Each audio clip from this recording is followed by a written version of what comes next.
পটলের এরকম রেসিপি দুপুরে ভাতের পাতে থাকলে খাওয়াটা পুরো জমে যাবে। নমস্কার বন্ধুরা, কিচেন অফ সোনটাই চ্যানেলে আপনাদের স্বাগত। আজকের রেসিপি দই পটল। ভিডিওটি দেখতে থাকুন। আমি এখানে পটলগুলোকে দুফালি করে কেটে নিয়েছি। পরিমাণ মতো লবণ দিয়ে ভালোভাবে মাখিয়ে নিচ্ছি। এখন 10 মিনিট রেস্টে রেখে দেব, যাতে এক্সট্রা লবণের জলটা বেরিয়ে যায়। কড়াইতে তেল বসিয়ে দিয়েছি। তেলটা গরম হয়ে যাওয়া পর্যন্ত অপেক্ষা করব। তেলটা গরম হয়ে গেলে একে একে সব পটলগুলো আমি তেলের মধ্যে দিয়ে দিচ্ছি। এখানে কিন্তু আমি লবণের সাথে হলুদ ব্যবহার করিনি, কারণ হলুদ দিলে পটলগুলো পুড়ে যাবে এবং তেলটাও অনেকটা কালো হয়ে যায়। এর জন্য হলুদটা আমি পরে ব্যবহার করব। আস্তে আস্তে পটলগুলোকে উল্টে দিচ্ছি। একদিক ভাজা হয়ে গেলে এরকম উল্টে আর একদিক ভেজে নিতে হবে। এইদিকে ভাজাটা হতে থাক, অন্যদিকে আমি একটা মশলা তৈরি করে নিই। এখানে নিয়ে নিলাম 1 চামচ জিরের গুঁড়ো আর 1 চামচ ধনের গুঁড়ো, 1 চামচ নিয়েছি লাল লঙ্কার গুঁড়ো, আর নিলাম পরিমাণ মতো হলুদ। এখন সামান্য একটু জল দিয়ে একটা মশলা তৈরি করে নেব।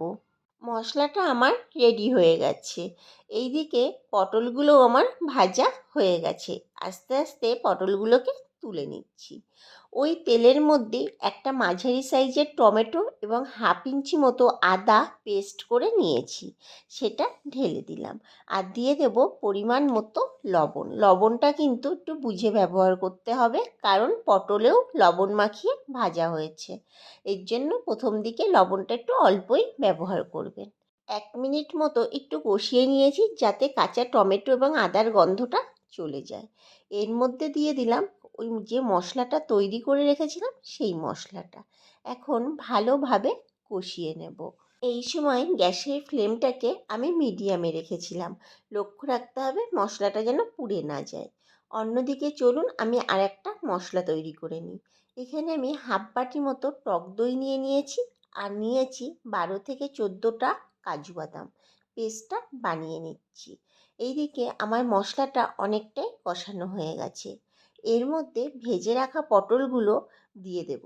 দিয়ে ভালোভাবে পটলের সাথেও মশলাটাকে ভালোভাবে কষিয়ে নেব, যতক্ষণ না মশলার থেকে তেল ছেড়ে না যায়। আমার মশলা থেকে তেল ছেড়ে গেছে। এখন টক দই এবং কাজু বাদামের পেস্টটা দিয়ে দিচ্ছি। দিয়ে আবারও ভালোভাবে কষিয়ে নেব। যতক্ষণ না টক দইয়ের সাদা ভাবটা কেটে না যায় ততক্ষণ কষাতে হবে কিন্তু। দেখুন মশলার কালারটা আমার চেঞ্জ হয়ে গেছে। মশলাটা আমার ভালো মতো কষানো হয়ে গেছে। এই 2 মিনিট মতো কষিয়ে নিয়েছিলাম।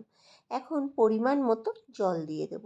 জলটা একটু অল্পই ব্যবহার করতে হবে এই রেসিপিতে।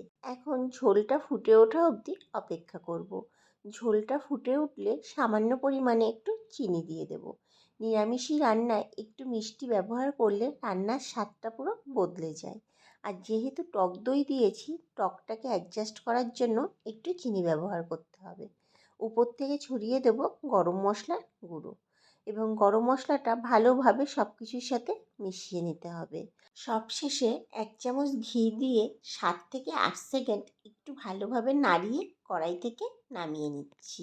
আমার মতো এই দই পটলের রেসিপি কে কে পছন্দ করেন আমাকে কমেন্ট বক্সে অবশ্যই জানাবেন।